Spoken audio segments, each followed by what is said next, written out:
জুলকারনাইন একজন বাদশাহ, তিনি মাশরিক মাগরেব সব জয় করেছেন, মানে পূর্ব পশ্চিম পুরোটাই তার রাজত্ব।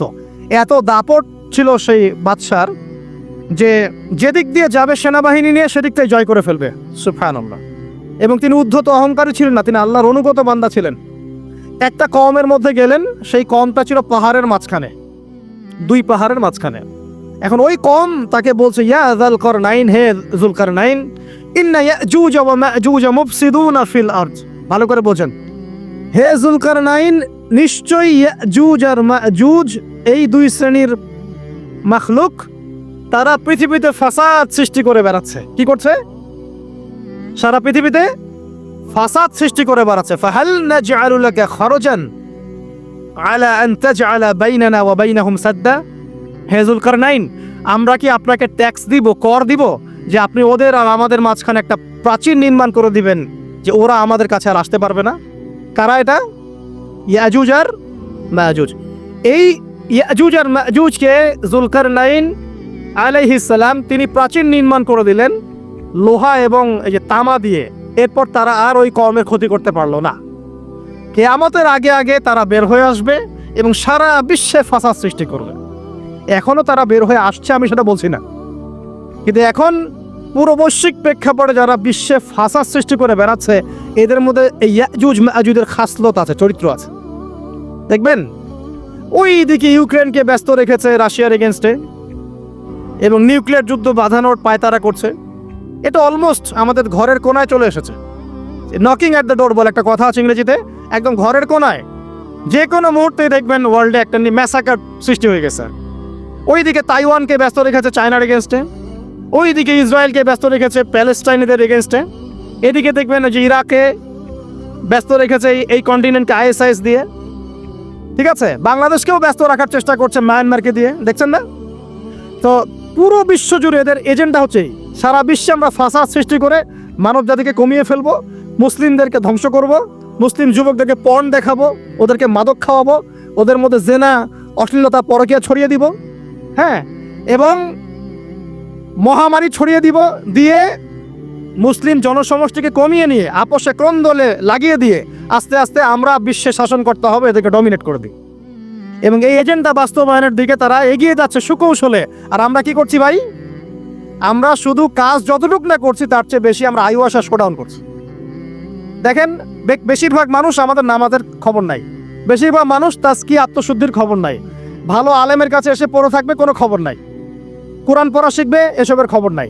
যেগুলো করলে কোনো সমস্যা হয় না বা অল্প পরিশ্রমে করা যায়, ওই যে ঘরের মধ্যে শুয়ে শুয়ে ফেসবুকে 2 লাইন লেখা যায়, খুব সহজ, লিখলেন আবার শুয়ে গেলেন, কোনো সমস্যা নাই।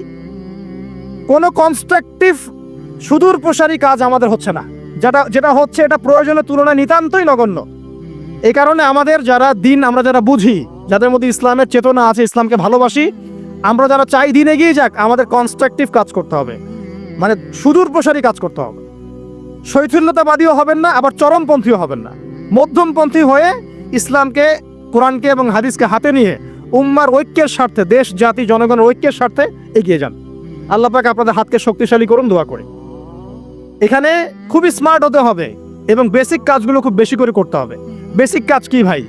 বেসিক কাজ হচ্ছে আপনার নামাজ, বেসিক কাজ আপনাকে কোরআন শিখতে হবে, বেসিক কাজ আপনাকে আরবি শিখতে হবে, বেসিক কাজ আপনি যেখানে পড়াশোনা করছেন এই পড়াশোনা করে ওই জ্ঞানটাকে দিয়ে ইসলামের খেদমতে আপনাকে কল্যাণে কাজ করতে হবে।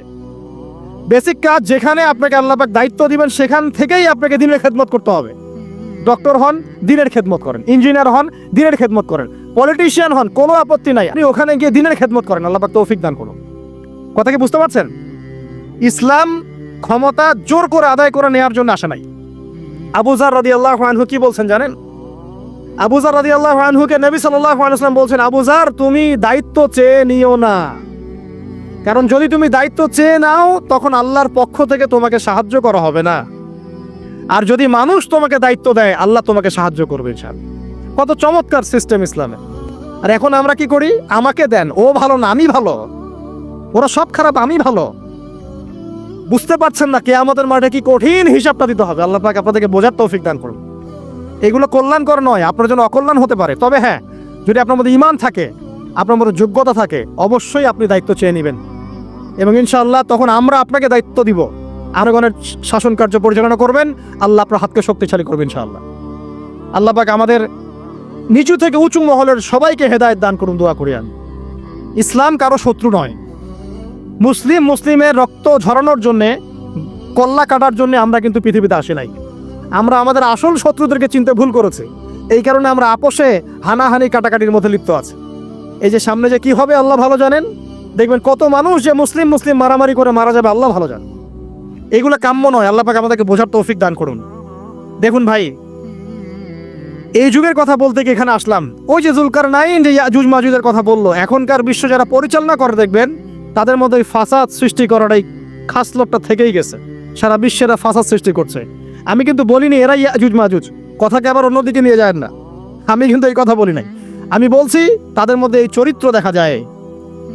এই যুগ সেই যুগ যখন আপনি মাদককে হালাল করে নিচ্ছেন, রিবাকে হালাল করে নিচ্ছেন, বেহায়াপনাকে হালাল করে নিচ্ছেন, কাপড় খোলাকে হালাল করে নিচ্ছেন। আপনি মুসলিম হয়েও দেখবেন শিরকে লিপ্ত আছেন। সুন্নতের লেবাস আছে কিন্তু আকীদার মধ্যে বেদাত থেকে গেছে। আপনি মুসলিম হয়ে হালাল হারাম রিজিকের পরোয়া করছেন না, দিনের বেসিক জিনিসগুলো শিখছেন না। আল্লাহ পাক এই যুগের ফিতনাগুলো থেকে আমাদের মুসলিমদেরকে হেফাজত করুন, আমিন।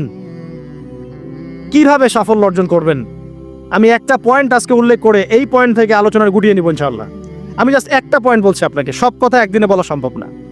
আল্লাহ রাব্বুল আলামিন বলছেন কদ আফলাহা মান যাক্কাহা, সে ব্যক্তি সফল হয়ে গেছে যে ব্যক্তি তার আত্মাকে পরিশুদ্ধ করতে পেরেছে। ওয়া কদ খাবা মান দাসাহা, যে ব্যক্তি আত্মাকে পরিশুদ্ধ করতে পারে নাই সে ব্যক্তি ধ্বংস হয়ে গেছে। কিভাবে পরিশুদ্ধ করবেন? তিনটা হাদিস আপনাকে আগে শোনাই।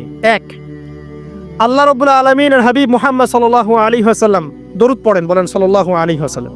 তিনি বলছেন যে আল্লাহর এমন কিছু বান্দা আছে যারা জান্নাতে প্রবেশ করবে যাদের অন্তরটা হবে পাখির মতো নরম। কার মতো? পাখির মতো। একটা হাদিস শুনলেন। 2 নম্বর হাদিস, আল্লাহর রাসূল সাল্লাল্লাহু আলাইহি ওয়াসাল্লাম বলছেন শহীদদের আত্মা যখন আল্লাহর কাছে পৌঁছায়, আল্লাহ রাব্বুল আলামিন সেই আত্মাগুলোকে সবুজ রঙের কিছু পাখির মধ্যে প্রদান করেন এবং সেই পাখিগুলো আরশের নিচে লণ্ঠন আছে এখানে বসে থাকে এবং তারা জান্নাতের যে কোনো জায়গায় যায়, ঘুরে খাবার খায়, আবার ফিরে আসে। আল্লাহ পাক তাদেরকে বলেন যে তোমরা কি চাও, তোমরা কি চাও? শহীদরা কিচ্ছু বলতে পারে না। কি চাইবো? আল্লাহ এত নিয়ামত দিয়েছেন, কি চাইবো? যখন আল্লাহ বারংবার প্রশ্ন করতে থাকেন তোমরা কি আর কিছু চাও, তোমরা কি আর কিছু চাও, তোমরা কি আর কিছু চাও, তখন শহীদরা শেষে বুঝে যে আমাদের কিছু না কিছু তো বলতে হবে এখন। তখন তারা বলে হে আল্লাহ, আমরা আরো একবার পৃথিবীতে যেতে চাই এবং তোমার পথে জীবন দিয়ে আবার ফিরে আসতে চাই। আল্লাহ পাক বলেন এই সুযোগ তো আর নেই, অতএব তোমাদের আর কিছু চাওয়ার নেই, তোমরা এখানেই থাকো।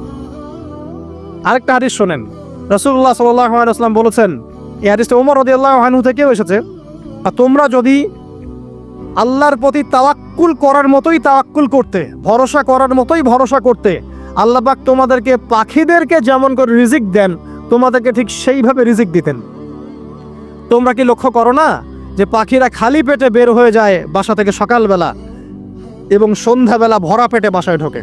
মানুষ আল্লাহর হারামগুলোকে হালাল করে নিচ্ছে। মাদক দ্রব্য হালাল না হারাম? এখন দেখবেন মেজরিটি সংখ্যক মানুষ মাদক দ্রব্যের সাথে সংশ্লিষ্ট হয়ে গেছে। স্পেশালি বর্ডার এলাকা যেগুলো আছে বাংলাদেশের, সেই বর্ডার এলাকাগুলোতে দিব্যি রমরম ব্যবসা চলছে, মাদকের দিব্যি ব্যবসা চলছে। এবং যারা মাদক খাচ্ছে এরা মুসলিম, তারা হয়তো এই হাদিস জানে না। আল্লাহ পাক ওদের কানের মধ্যে আমার এই হাদিসটা যেন পৌঁছে দেন, আমিন। নবী সাল্লাল্লাহু আলাইহি ওয়াসাল্লাম বলেছেন, আমি মেরাজের রাতে যখন গিয়েছি তখন এক শ্রেণীর মানুষকে দেখেছি, ওদেরকে শাস্তি দেওয়া হচ্ছে। কি শাস্তি? জাহান্নামীদের রক্ত এবং পুঁজ ওদেরকে খেতে দেওয়া হচ্ছে। জিবরাইল আলাইহিস সালামকে জিজ্ঞাসা করা হলো যে এরা কারা? তিনি বললেন এরা আপনার উম্মতের সেই সব ব্যক্তি যারা মাদক দ্রব্য সেবন করত। আল্লাহ রাব্বুল আলামিন তার হাবিবের মাধ্যমে জানিয়েছেন যখন কোনো মুসলিম মাদক সেবন করে বা কোনো ব্যক্তি মাদক সেবন করে তখন 40 দিন তার নামাজ কবুল হয় না। এরপর যদি সে তওবা করে তাহলে আল্লাহ পাক তার তওবা কবুল করবেন ইনশাআল্লাহ। যদি সে আবারও মাদক খায় তওবা করার পর আবার 40 দিন তার নামাজ কবুল হবে না। যদি সে আবার তওবা করে আল্লাহ পাক আবার তাকে মাফ করে দিবেন। যদি সে আবারও মাদক খায় আবার 40 দিন তার নামাজ কবুল হবে না। তারপর যদি আবার তওবা করে আবার আল্লাহ তাকে মাফ করে দিবেন।